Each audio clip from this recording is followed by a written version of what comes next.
Halo semuanya, perkenalkan nama saya Dr. Hewan Agung Satrio. Saya merupakan salah satu dokter jaga di Rumah Sakit Hewan Pendidikan Universitas Brawijaya dengan fokus untuk penyakit dalam di pet animal. Saya sudah bergabung di Rumah Sakit Hewan Pendidikan Universitas Brawijaya sejak tahun 2020. Baik, RSAP-UB didirikan merupakan sebagai tempat layanan kesehatan hewan dan tentunya untuk Fakultas Kedokteran Hewan kami juga menjadi wahana pendidikan untuk belajar dari mahasiswa pendidikan profesi dokter hewan. Tentunya RSAP-UB didirikan karena memang untuk berintegrasi di bidang pendidikan, penelitian, pengabdian masyarakat, serta sebagai wahana pendidikan untuk mahasiswa kedokteran hewan agar nantinya menjadi dokter hewan yang profesional dan beretika. Saat ini kami di RSAP-UB sudah mendapatkan banyak sekali rujukan dari teman-teman klinik hewan yang tentunya tidak hanya di Kota Malang saja, baik di Kota Kediri, Surabaya, Sidoarjo, Pasuruan, Probolinggo, Bondowoso, dan bahkan Kota Jember yang tentunya mereka mempercayakan kami sebagai pusat layanan kesehatan hewan untuk pemeriksaan umum, pemeriksaan lanjutan, dan tindakan medis serta tindakan operasi lainnya. Serta saat ini merupakan wahana pendidikan juga tentunya menjadi pusat belajar bagi teman-teman Fakultas Kedokteran Hewan yang tentunya akan menjadi bekal mereka agar menjadi dokter hewan yang profesional. Saat ini kami menggunakan evidence-based veterinary medicine yang tentunya dalam setiap pelayanan yang kami gunakan tentunya berbasis ilmiah yang pertama, yang kedua sudah update tentang kedokteran hewan terkini, dan tentunya juga ada pengalaman dokter dari masing-masing kasus yang akan ditangani. Selanjutnya kami juga menerapkan animal welfare atau kesejahteraan hewan, dan sebagai tempat pendidikan juga kami mengupayakan dari kegiatan mahasiswa yang sudah diterapkan di sini pengawasan ketat oleh dokter pembimbing dan tentunya tidak akan mengurangi kualitas layanan dari RSAP-UB. Baik, karena saat ini RSAP-UB merupakan pusat rujukan tentunya salah satu rumah sakit hewan di Jawa Timur, tentunya kami memiliki banyak sekali pemeriksaan penunjang yang menjadi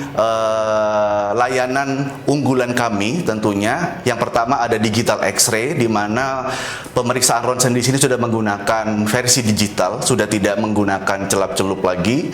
Selanjutnya kami juga ada pemeriksaan USG. Untuk layanan terbaru kami juga ada endoskopi, yang tentunya dari pemeriksaan 3 imaging ini kita sudah tidak melakukan tindakan invasif lagi, jadi sudah bisa mengetahui beberapa kondisi tubuh dari pasien tanpa harus melakukan tindakan pembedahan.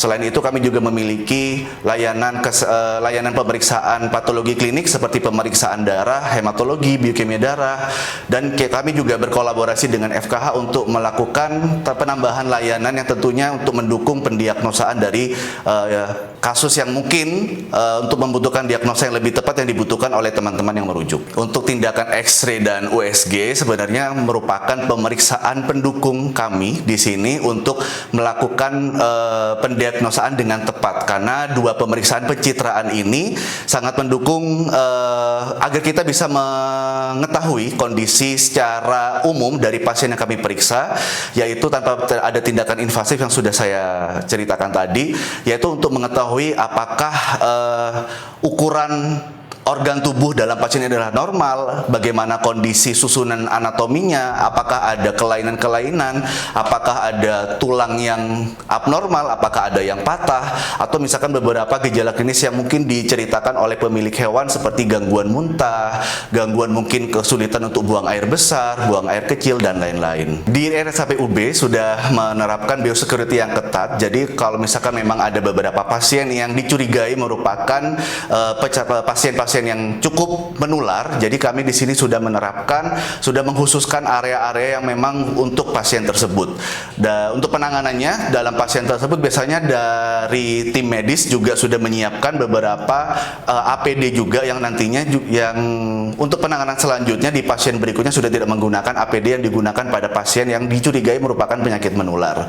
Baik untuk tindakan rawat inapnya juga sama, di sini kami sudah membedakan antara rawat inap yang infeksius dan non-infeksius.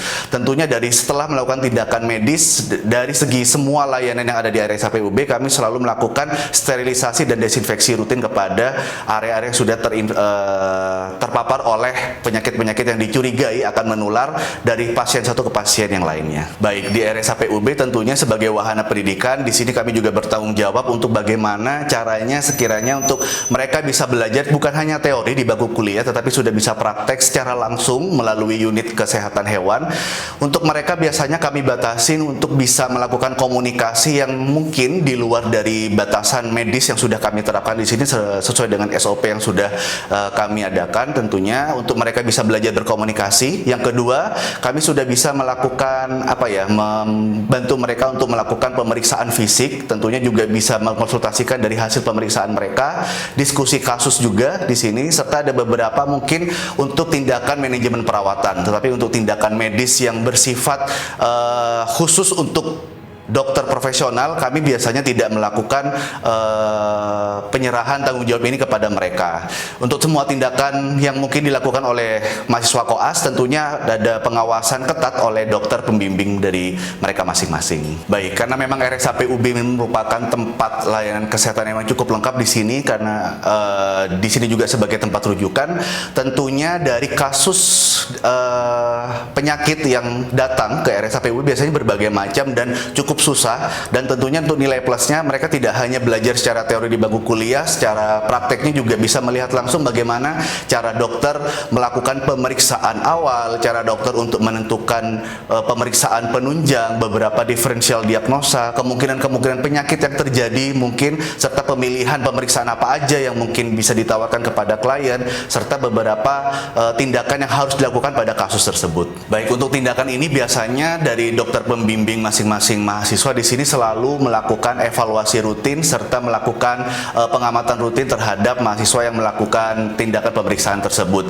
Biasanya secara berkala, biasanya dalam satu hari sesuai dengan tindakan yang dibutuhkan oleh pasien. Misalkan dalam satu hari ada 6 kali pemeriksaan, bahwa 6 kali evaluasi juga harus dilakukan oleh dokter pembimbing agar memastikan bahwa tindakan yang diberikan oleh mahasiswa koas atau pengawasan yang dilakukan oleh mahasiswa koas juga tentunya masih dalam standar kualitas di RSAP UB dan tetap menerapkan kesejahteraan hewan atau animal welfare. Kalau misalkan berbicara tentang pasien-pasien di RSAP UB, karena memang di sini adalah tempat rujukan, tentunya semua pasien di sini mayoritas adalah pasien yang unik dan cukup sulit untuk kita obati.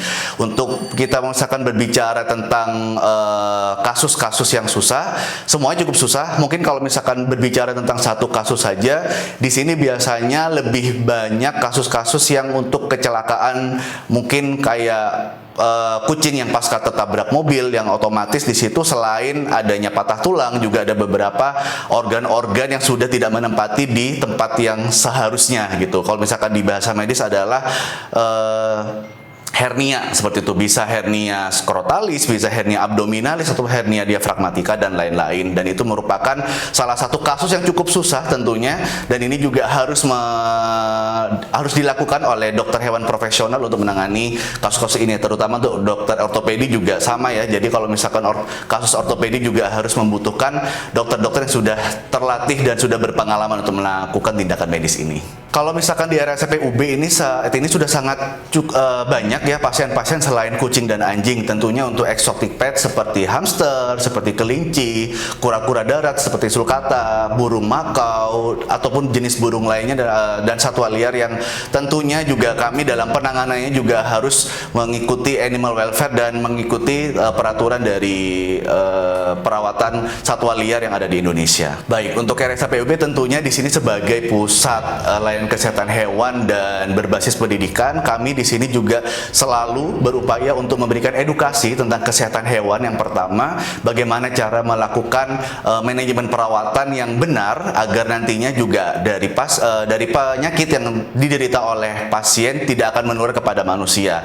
Untuk akses edukasi kami, yang pertama melalui sosial media, yang kedua melalui edukasi langsung dengan melakukan beberapa layanan konsultasi gratis, dan yang ketiga dengan pengabdian masyarakat, misalkan melalui kegiatan-kegiatan layanan seperti steril gratis dan lain-lain. Dari situ juga kita akhirnya bisa mengedukasikan beberapa kemungkinan penyakit yang bisa menular kepada manusia. Baik, untuk tentunya untuk RSAP UB ke depan, saya juga mempunyai mimpi. Yang pertama, karena memang di sini merupakan tempat rujukan, otomatis kita harus menambah banyak sekali layanan yang dibutuhkan oleh dokter-dokter perujuk. Tentunya akan ada sekali banyak pemeriksaan penunjang tambahan mungkin yang belum ada di Jawa Timur Timur, bahkan belum ada di Indonesia. Kami juga berupaya untuk berkolaborasi dengan beberapa perusahaan-perusahaan asing yang tentunya bisa meletakkan alat untuk pemeriksaan penunjangnya. Selanjutnya juga yang pertama di sini akan melengkapi poli-poli profesional. Jadi untuk teman-teman dari dokter perujuk ataupun pemilik hewan lainnya untuk datang ke rumah sakit hewan pendidikan tentunya sudah bisa melakukan konsultasi langsung dengan dokter spesialis pada penyakit tertentu. Baik, kepada pemilik hewan atau pauren semuanya, tentunya kalau misalkan memang kita sudah berkomitmen untuk melakukan perawatan atau misalkan memelihara hewan peliharaan, kita dari awal sudah memiliki komitmen untuk bisa merawat mereka dan memperhatikan kesehatan mereka. Perhatikan semua kebiasaannya, perhatikan apakah ada yang berubah atau misalkan muncul adanya gejala klinis. Ketika mereka sudah menunjukkan hal tersebut, segera bawalah ke dokter hewan agar hewan peliharaan dari teman-teman semuanya bisa mendapatkan tindakan yang pas dan untuk hewan peliharaan teman-teman semuanya bisa sehat sampai nanti.